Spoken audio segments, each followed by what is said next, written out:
Sorry about the test, Dad. I'm gonna get him next year. I am. There we go. Pie.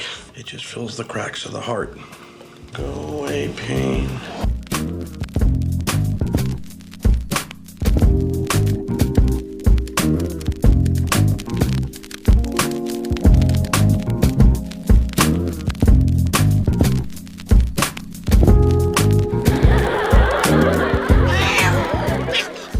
Taught him how to do that.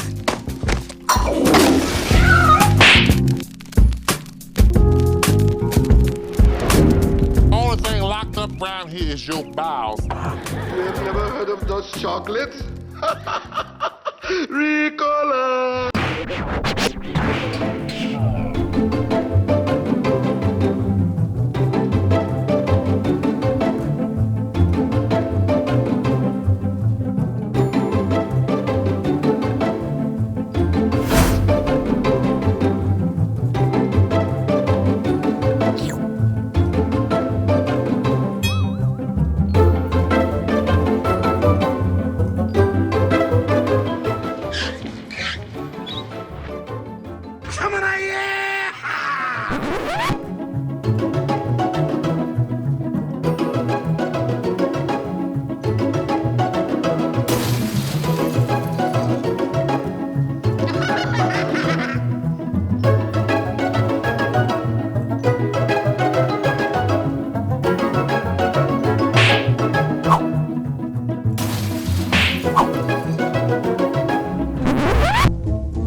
Welcome back to Heck Knows. I'm your host Heck and I know, and now hopefully you know that in this series we're taking a look at all the movies that have come out over the last 20 years just in the months of January and February. We've done romance, we've done horror, but now it's time for comedy. Before we get started, I want to quickly shout out and give some credit to my good friend Cluelet. He's the one who's supplying us with these awesome beats you've been hearing throughout these episodes. Thanks so much to him. If you like electronic music, he's got some spicy new tracks on Spotify, so definitely go check him out on there. But back to the regular programming now. Today we are here to talk about the comedy films of Dumpuary, and oh baby, there's a lot of films to talk about here. Comedy is the biggest genre here, with 64 movies on my list, averaging the lowest score yet with 31% on Rotten Tomatoes. Comedy boasts more movies rated lower than 10% than both romance and horror combined, so there are some certified duds here. But the thing about comedy is that it can be a little tricky sometimes. Humor is subjective, and this list has movies with the biggest discrepancies between critic scores versus audience scores. Take the Medea movies, for example, which have fairly low critic scores but upwards of 90% audience scores, which just goes to show that this genre more or less boils down to personal preference. So I'll do my best to find a balance between being objective and admitting when something just is or isn't my type of humor. Fair enough? Cool. Another thing I wanted to mention is that a good amount of the movies on this list have some pretty outdated humor and stereotypes. I mean, we're going all the way back to the year 2000, and a lot has changed since then as far as what's accepted as funny versus harmful. I think it was Aristotle who said, It's all fun and games until someone gets hurt. Right?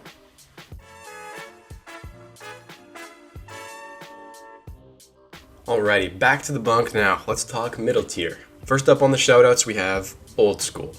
Kind of a classic, right? It's crude, but with some funny moments. This one doesn't quite hold up to the politically correct test of time, but has the iconic "What? We're going streaking!" which, love him or hate him, is one of Will Ferrell's defining moments. Next up, we have Euro Trip.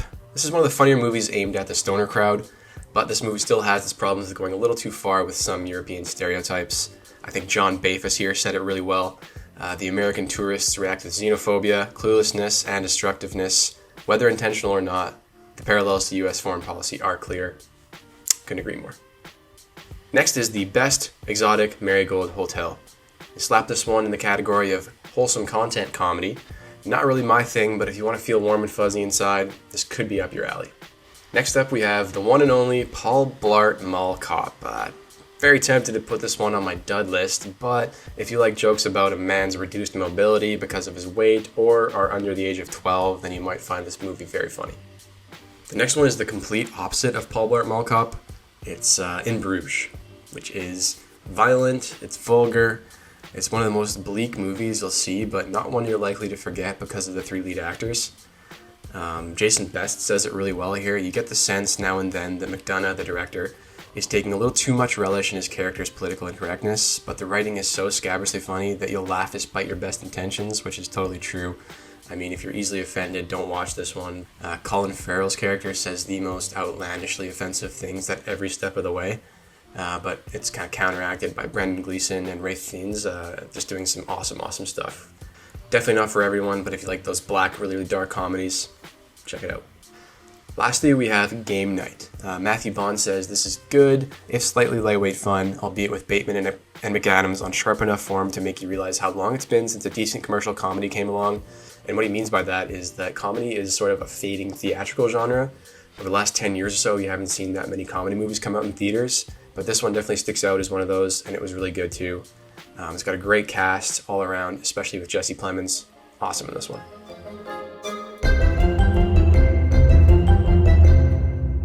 Moving on up now to the top bunk. This is still an award for the best film that deserves those top bunk privileges. And I took a long, hard look at this list, and I found there was truly only one movie on here that I could fully recommend 100% without leaving any sort of bad taste in my mouth. And that movie was Hot Fuzz. It takes incredible talent to write and direct a film like this that is able to pay homage to old action films while also spoofing them at the same time.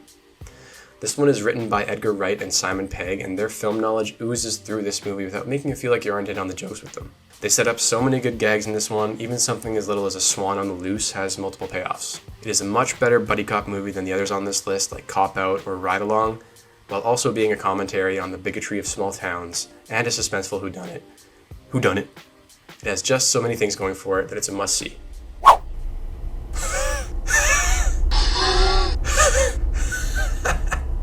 The basement. Here we are.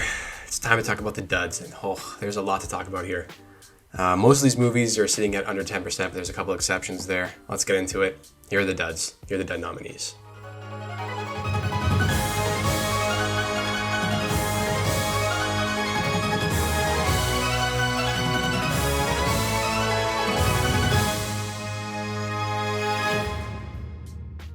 First up for the Dud Award, we have Kung Pao. And remember how at the beginning of the episode we were talking about movies that have maybe outdated humor and stereotypes? Yeah, this is one of those. Next up, we have 3 movies I'm going to encompass in all-in-one and call it the fat suit category. These are a far cry from Mrs. Doubtfire's wholesome and funny antics. These next few nominees bank on the audience finding fat suits in general funny. So firstly, I want to read you some reviews for Big Mama's House 2 and Big Mama's Like Father Like Son, because I think some critics here have already said it better than I can. The first one is from Nell Minow. She's a top critic. She's from Movie Mom. These are all from Rotten Tomatoes, by the way. The poster for this movie shows Martin Lawrence in fat lady drag tugging at a wedgie. This is as funny as it gets. In other words, it's not just disappointingly lackluster, derivative, and lazy. It's also out of touch and creepy. C- she gave it. Pretty accurate. Our next review is from Sarah Michelle Fetters. She's from moviefreak.com, and she is fed up. She says, okay, Wait just one darn second. Are you kidding me? Seriously, even for January, the best 20th Century Fox can come up with is this? 1 out of 4. I'm going to use a few reviews from the next critic here because he's hilarious and just absolutely savage.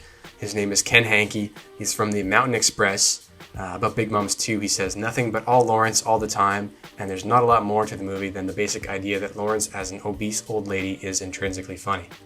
He also says about the third one that it's tempting to call Big Mamas like father like son a huge waste of talent, but considering the talent involved, that doesn't seem like much of a waste. Oof. Ouch. 0.5 out of 5. And then next up in the fatsuit category still, we have Norbit. Tony Horkin says, it's a stereotype-based movie from Eddie Murphy in a variety of fat suits, and it's just not enough to make a decent film. And I agree. I found this one mean-spirited and actually just not funny at all. So moving on from the fatsuit category now to the spoof category, and this is a really rough one. We have 4 movies in the spoof category. We have Date Movie, Epic Movie, Meet the Spartans, and 50 Shades of Black. And if you recall here, I crowned 50 Shades of Grey my romance champion back in episode 1, so I agree 100% here with Kate, who says, even the idea that 50 Shades of Grey might require parody seems ludicrous. Totally agree, 50 Shades of Black, pretty bad. However, it's not as rough as those other 3, Date Movie, Epic Movie, Meet the Spartans. Our good old friend Ken Hankey had this to say, Mr. Friedberg and Seltzer make their annual locust-like descent on theaters, leaving a trail of ruthlessly murdered brain cells in their wake. You can say that about all 3 of these films. So Friedberg and Seltzer, those 2 guys he's talking about, are 2 members of the writing team behind the Scary Movie franchise. And so they decided to continue writing after those movies and make similar movies, but nobody would direct them because the scripts were so bad. So they decided they would also direct them. They're pretty much spoofing whatever they can think of, and this resulted in 3 of some of the worst films I've ever seen. Just horrendous stuff from them. Awful. Jumping out of the categories now, our next nominee for Biggest Dud is Movie 43. Elizabeth Weitzman had this to say, as a film critic, I've seen nearly 4,000 movies over the last 15 years. Right now, I can't think of one worse than Movie 43. This one is shockingly bad considering all the talented actors involved. It's mean-spirited, vulgar, cruel, just awful stuff going on all around here. Steer clear of this one. Really bad. Starring in more movies than anyone else on this list here, a special shout out to Ice Cube for being in 6 Dumpuary movies. Congrats to him, you did it 6 times. Amazing stuff. I think Ice Cube is kind of like The Rock in that most of their acting comes from raising one eyebrow. Like, The Rock is more like, and then Ice Cube is more like serious intimidation.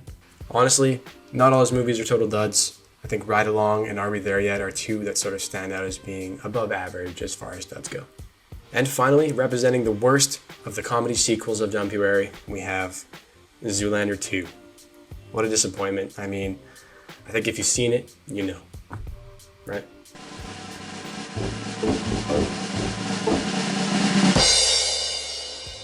You might be thinking, how the heck is Heck going to choose a champion here between all these nominees? They're all so strong, they're all so bad. Well, it was actually quite easy for me. The award will go to the spoofs. Epic Movie, Date Movie, Meet the Spartans. I mean, not much to differentiate these 3, but if I had to crown just one champion, it would be Meet the Spartans. Why Meet the Spartans? Well, solely because I somehow managed to see this movie twice in theaters when it first came out, and I still wake up sweating in the night thinking about it. I think I willingly saw it the first time as a teenager, and then a week later I somehow saw it again. I don't even remember why. Maybe the movie we wanted to see was sold out or something. But anyways, these movies are painfully unfunny, even for the 14-year-old audience that should be trying to make laugh, and for spoof movies, they don't really spoof as much as they just reference various bits of pop culture, seemingly at random sometimes. I mean, it just makes me sick. So, congratulations to Meet the Spartans and the spoofs. We did it.